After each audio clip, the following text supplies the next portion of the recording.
Mantan Menko Polhukam Mahfud MD menerima kunjungan sejumlah purnawirawan Jenderal Polri. Pertemuan tersebut diunggah Mahfud MD di laman media sosialnya.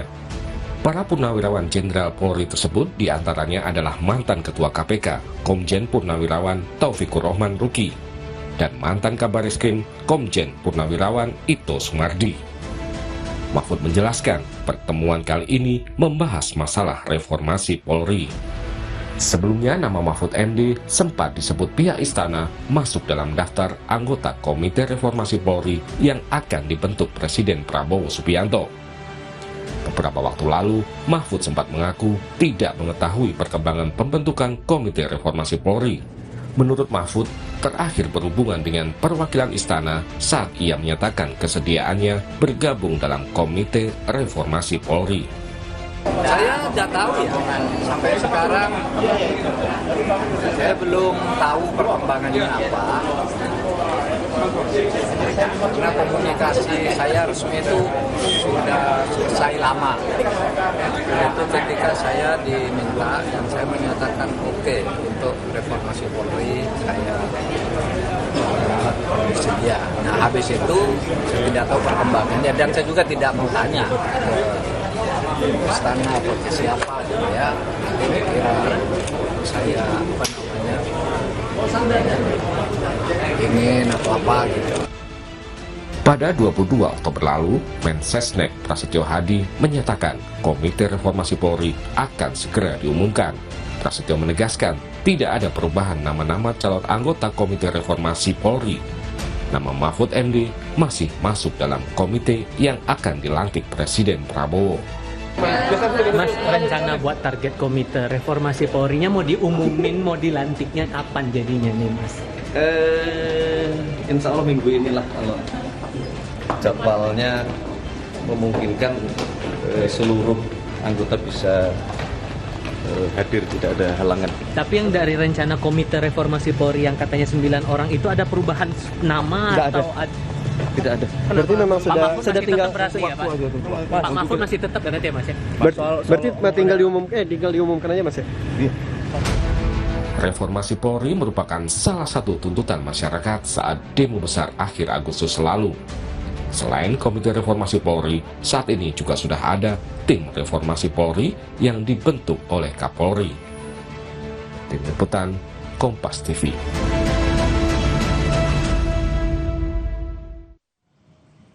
Mantan Menko Polhukam Mahfud MD kemarin bertemu dengan 10 purnawirawan Jenderal Polri. Apa saja yang dibahas dalam pertemuan ini? Kita langsung saja ulas bersama Prof. Mahfud MD. Selamat malam, Prof. Dengan Friska di sini.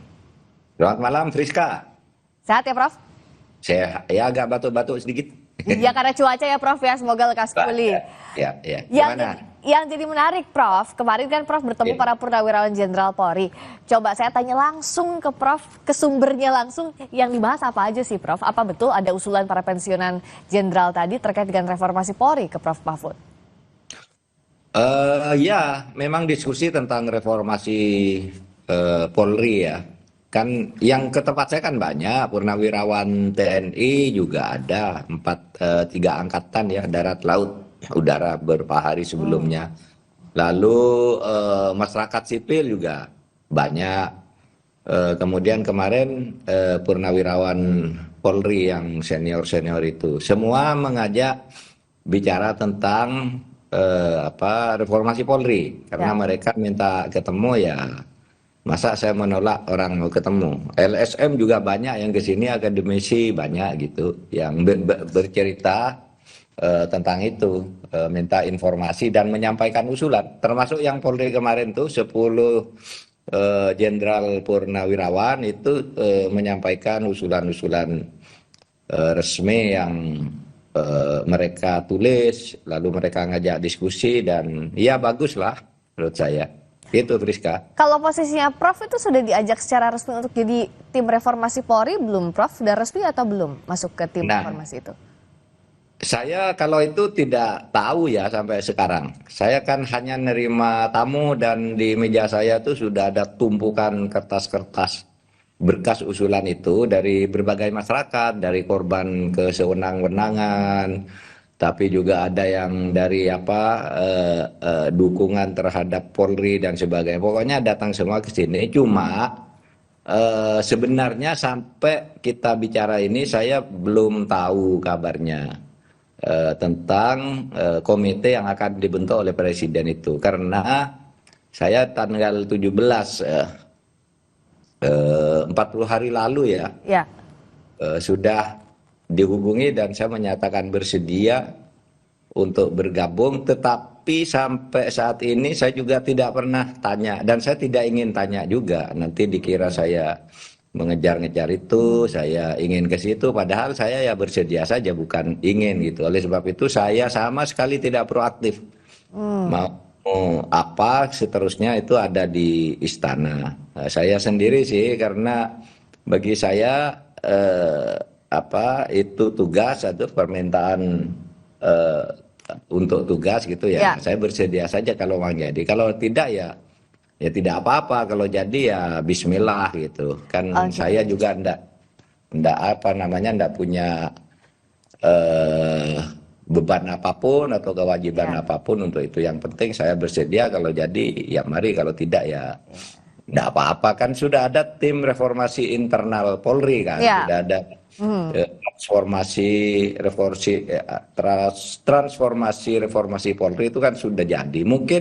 Mungkin itu juga jadi pertimbangan Pak Prabowo bahwa itu sudah cukup atau apa, ya tidak apa-apa. Ya, tapi kalau ada ajakan, tadi Prof bilang bersedia, tinggal tunggu aja resminya akan seperti apa. Tapi yang jelas kan sudah diskusi kemarin ya Prof Mahfud. Sebenarnya poin-poin yang kemarin didiskusikan, titik beratnya pada apa Prof Mahfud yang bisa dibagikan secara real bicara soal reformasi Polri ini? Satu, semua usulan yang masuk ke saya sangat antusias dan mendukung agar Polri ini direformasi, diperbaiki.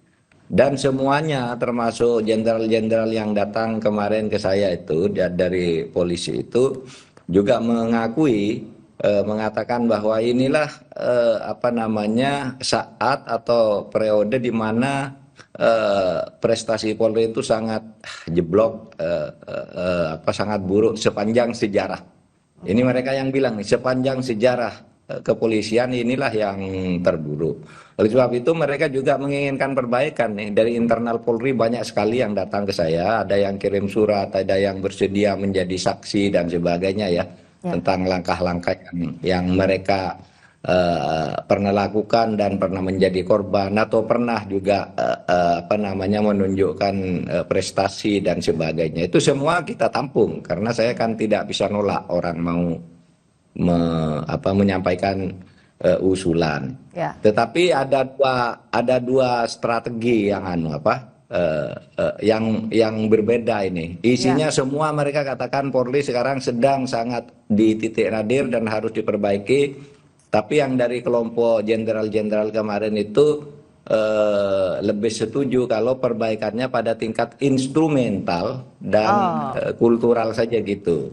Tapi banyak yang sebelumnya itu minta perubahannya struktural, yaitu hubungan Polri dengan kabinet, hubungan Polri dengan presiden dan sebagainya, sehingga harus ada akuntabilitas politik gitu. Seperti TNI itu akuntabilitas politiknya Kemenhan. Kalau Polri siapa akuntabilitas politiknya? Itu kan belum ada. Itu usul dari yang kelompok lain. Tapi yang sekarang sudah mengatakan, yang kemarin datang tuh langsung ke presiden itu sudah bagus agar tidak melalui kanal politik dulu jika presiden ingin memerintahkan sesuatu. Saya tidak berpihak kemanapun dari dua ini karena saya tidak boleh bicara ini sebelum tim komite yang dibentuk oleh Pak Prabowo itu resmi dibentuk dan berbicara gitu. Kalau sekarang ini kan tinggal mendengar saja dulu dan yang kita hargai semua yang menyatakan pendapat. Tapi kalau dari Prof sendiri, dari beberapa perbaikan instrumental, struktural, dan kultural yang memang sudah jadi kritik bahkan dari internal sendiri, yang bisa dilakukan di awal itu yang mana Prof? Apakah secara struktur dulu atau secara kultural dulu yang memang sampai sekarang ini kan jadi problem dari berbagai kasus yang melibatkan jenderal polisi ya, yang menurunkan kepercayaan publik kalau kita pantau beberapa tahun terakhir ini? Ya, itu nanti di dalam diskusi tentu saja ya, karena begini, saya itu sudah tumpukan di meja banyak tentang ini, dan saya sudah mengidentifikasi ada 27 masalah serius ini yang menjadi penyakit di Polri sekarang, termasuk mulai dari rekrutmen, pembinaan, pendidikan, munculnya koncoisme, orang yang berprestasi terbuang, yang belum waktunya naik pangkat ya. Merit dan system seterusnya lah ya. Sehingga saya melihat ketika ini ditanyakan kenapa itu terjadi, apa strukturnya yang salah gitu ya, kayaknya enggak juga. Itu kalau misalnya memperbaiki ini, terus bagian mana dari struktur itu diperbaiki? Wong itu soal moral ya, soal moral kepemimpinan ya, yang menimbulkan koncoisme dan godaan-godaan politik dari luar. Ya. Sehingga kalau memang kalau saya ya berpikir secara strukturalnya mungkin satu aja ke depannya, Kapolri itu tidak usah dimintakan persetujuan DPR untuk pengangkatannya. Jadi? Gitu. Iya, langsung presiden aja ngangkat, saya usah minta ke DPR. Saya kan pernah di Komisi 3, jual beli politiknya, bukan hanya jual beli politik, jual beli uang juga ya. Untuk jabatan-jabatan yang diseleksi di DPR itu, sejak saya itu sudah ada. Dan kalau jual beli uang, oke lah, berkunjung, nengok ke rumah untuk melihat keadaan rumah, mungkin lalu dikasih sango berapa puluh juta gitu, mungkin ya itu bisa diterima barangkali, meskipun saya tidak pernah ikut hadir. Tapi saya dengarnya yang datang semua dikasih amplop gede-gede gitu, tapi saya tidak ikut hadir. Tapi yang susah itu transaksi politiknya. Besok kalau Anda luluskan, kalau saya luluskan, saya titip kasus ini, kalau ini tolong dijaga, saya titip orang ini masuk menjadi ini dan sebagainya, titip jabatan, titip apa, itu banyak itu dari politik itu, dari DPR. Sehingga di Polri sendiri kemudian timbul jatah-jatahan kan. Kalau ada penerimaan 100 orang, sekian persen ini jatah Kapolri yang boleh mengangkat berdasar haknya sendiri. Untuk apa? Karena Kapolri punya relasi-relasi politik yang sulit ditolak. Itu yang salah politisinya juga kan, partai politiknya juga. Nah yang begini-gini nih banyak terjadi itu. Nah kalau saya lihat strukturalnya kok kayaknya ya pemilihan Kapolri itu ya nggak usah lewat DPR, Panglima juga, itu kan keperluan presiden ya. Ya, oke. Jadi transaksi politik ini menghambat merit system. Terakhir singkat saja, Prof. Jadi apa yang harus dilakukan dalam reformasi Polri ini dalam waktu dekat? Oh itu terserah presiden ya. Saya kan pasif saya sama sekali tidak ingin tahu dan tidak ingin bertanya meskipun saya ketemu dengan orang-orang di istana gitu. Kapan dan bagaimana ya terserah saja. Nanti kalau saya tanya soalnya nanti dikira Pak Mahfud itu kok ingin ke situ. Saya enggak ingin, tapi kalau diberi tugas bismillah, kalau tidak ya alhamdulillah juga, enggak apa-apalah. Ini kalau diberi tugas siap aja ya Prof ya menjalankan tugasnya untuk reformasi Polri. Baik. Terima kasih banyak Prof Mahfud MD dan Kepolkam 2019-2024 sudah hadir di Sapa Indonesia Malam. Sehat-sehat Prof, selamat malam. Malam. Berikutnya saudara, kami kembali dengan sorotan lainnya. Israel kembali menyerang Gaza di saat gencatan senjata. 60 orang dilaporkan tewas sesaat lagi di Sapa Indonesia Malam.